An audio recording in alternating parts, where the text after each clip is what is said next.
पार्वतीपते हर हर महादेव हर हर महादेव.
ओम नमः शिवाय.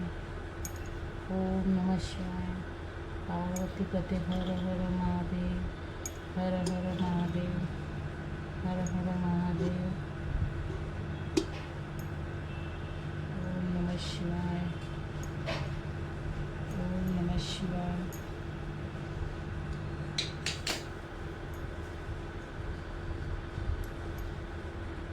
ओम नमः शिवाय.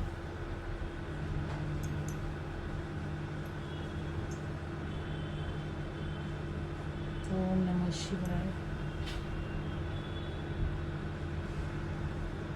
ओम नमः शिवाय.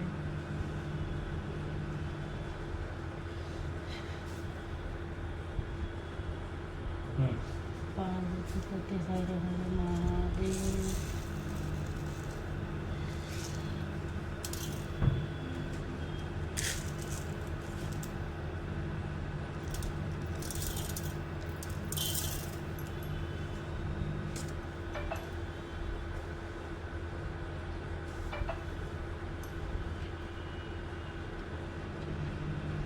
पार्वतीपते हर हर महादेव हर हर महादेव.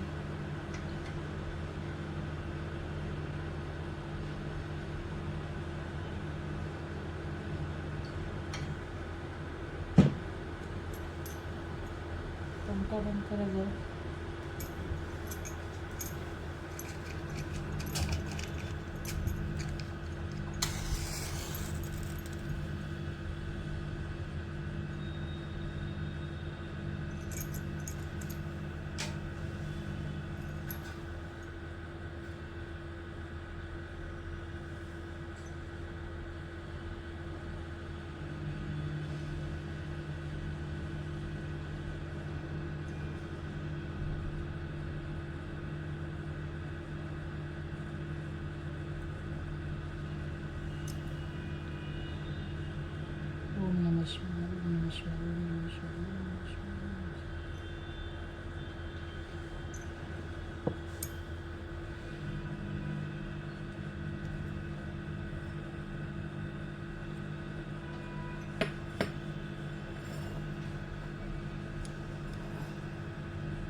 मी आता अशी ना आपली घरीच मी शिवलिंगाची पूजा केली. शिवलिंग माझ्याकडे होते तर मी घरीच ती पूजा केलेली आहे. माझी इथे तर पूजा झालेली आहे. आता मी 16 सोमवारचं आपलं व्रत कहाणी आहे ते वाचणार आहे मी. तर चला तुम्हाला मी थोड्या वेळाने भेटते. हे बघा मी आणि मिस्टरांनी आता पूजा करून घेतलेली. आता मी हे बघा हे पुस्तक वाचणार आहे आता हे. आणि याच्यात आरती आहे, लवतोती विक्रा ब्रह्मांडी माळा. तर ही आरती बोलून मी हे करणार. आरतीचं ताट वगैरे मी सगळं इथे बघा तयार करून घेतलेलं आहे. तर पूजा मी अशी घरीच केलेली आहे, कारण ना आज गर्दी मंदिरात ना भरपूर असते आणि तिथे ना म्हणजे असं खूप टाईम लागतो आणि हे पूजा करायला आणि लाईन पण भरपूर असते, मग वेळ निघून जाते. तर मग मी आपली घरच्या घरीच करते. शिवलिंग आहे माझ्याकडे. तर चला आपण थोड्या वेळाने भेटूया परत.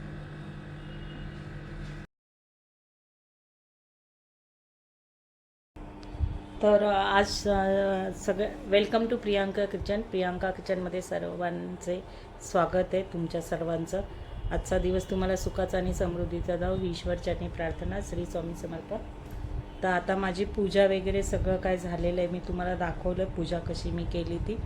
माझ्याकडे शिवलिंग होतं, मी 16 सोमवार केले होते मागच्या वर्षी.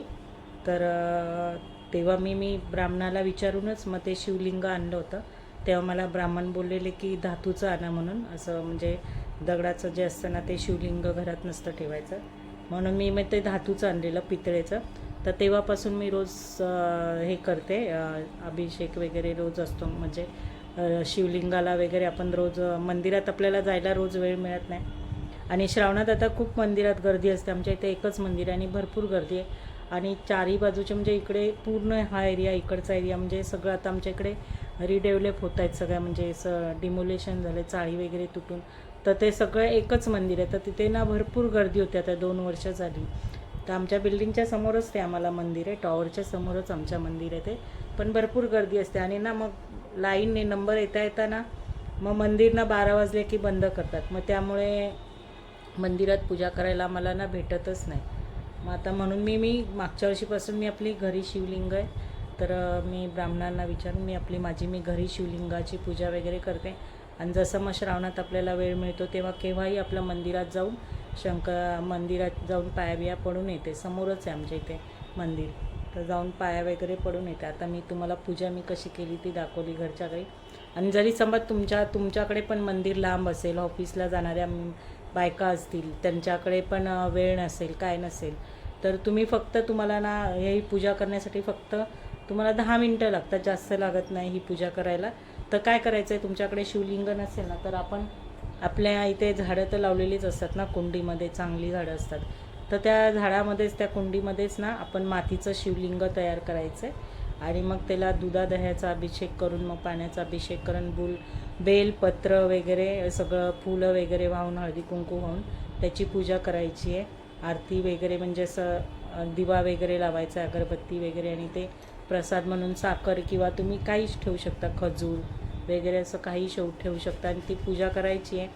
आणि मग संध्याकाळी परत आपण तिथे बत्ती लावून पूजा वगैरे करून नंतर मग ते दुसऱ्या दिवशी आपण ते मातीत विलीन करायचं आहे शिवलिंग. परत माती जशी आपली कुंडीमध्ये होती ना तसं हे करून घ्यायचं आहे. तर ज्यांना जायला वेळ भेटत नाही, ज्या ऑफिसच्या आहेत त्यांना मी सांगते आहे. आणि घरी पण लहान मुलं असतात वगैरे, घरातल्या कामांमुळे वेळ होतो आपल्याला जायला, सकाळची टिफिनची काही असते त्यामुळे. म्हणून मी तुम्हाला सांगते की शिवलिंग आपण घरात मातीचं हे करून, आपण कुंडी असते झाडामध्ये बनवून आपण त्याचं हे करून पूजा करू शकतो. तशी पण तुम्ही पूजा करू शकता. आता मी माझं इथे हे करून हे केली, पूजा वगैरे झाली, माझी आरती वगैरे बोलली. माझ्याकडे मी 16 सोमवारचं पुस्तक आहे, मी ते कथा वाचते आणि लवतोती विक्राळा ब्रह्मांडी माळा ही एक आरती बोलते. आरती करून वगैरे मग झालं माझं. आणि आता मला नैवेद्य दाखवायचं आहे. नैवेद्याला मी काय करणार, आणि आज नागपंचमी पण आहे. नागपंचमीच्या सर्वांना हार्दिक शुभेच्छा. नागपंचमीला मी ना आमच्या कोकणामध्ये ना तांदळाची खीर बनवली जाते. तर ती कशा प्रकारे बनवली जाते मी ती तुम्हाला दाखवणार आहे. वरण भात आणि काजूची भाजी करणार आहे वाटण घालून. तर सगळी तयारी करून ठेवलेली आहे, फक्त मी तुम्हाला शेअर करीन थोडं बहुत. म्हणजे खीर कशी करायची ते मी तुम्हाला दाखवीन. तो खिरीचा एक माझा शॉर्ट व्हिडिओ केला तर करीन, नाही तर मग ह्या व्हिडिओमध्येच तुम्हाला मी दाखवीन. तर चला आता भेटूया थोड्या वेळाने. मी आता चहा वगैरे पिते, स्वामींचा अध्याय वगैरे वाचून झाला. स्वामींची पण आपली मस्तपैकी पूजा वगैरे सगळं काय झालेलं आहे ते तुम्हाला दाखवते मी. इथे पण आपली मस्त स्वामींची पूजा वगैरे सगळं असं झालेलं आहे छानपैकी. छान प्रसन्न वाटते. श्रावणातला पहिला सोमवार आहे. सगळ्यांना हार्दिक शुभेच्छा सगळ्यांना.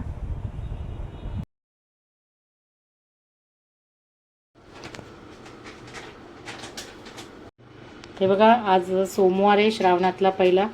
सकाळी मी तुम्हाला पूजा कशी करायची केली ती मी तुम्हाला दाखवलं, थोडंसं बोलली. त्याच्यानंतर मग मी जेवणाला लागली. आणि हे बघा, इथे चपाती, वरण भात, ही तांदळाची खीर आमच्या कोकणात केली जाते. त्याचा मी शॉर्ट व्हिडिओ टाकणार आहे, तर तुम्ही बघा तो शॉर्ट व्हिडिओ. आणि इथे आपली काजूची भाजी केलेली आहे, वाटण घालून बटाटा वगैरे. इथे आपले पापड तांदळाचे आणि बटाटा भजी. तर चला आता आपण नैवेद्य दाखवूया देवाला. हे बघा, इथे नैवेद्याचं ताट ठेवलेलं आहे देवाला मी. आता मिस्टर नैवेद्य दाखवून घेतील. आणि तिकडे पण ठेवलेलं आहे, 1 मिनिट.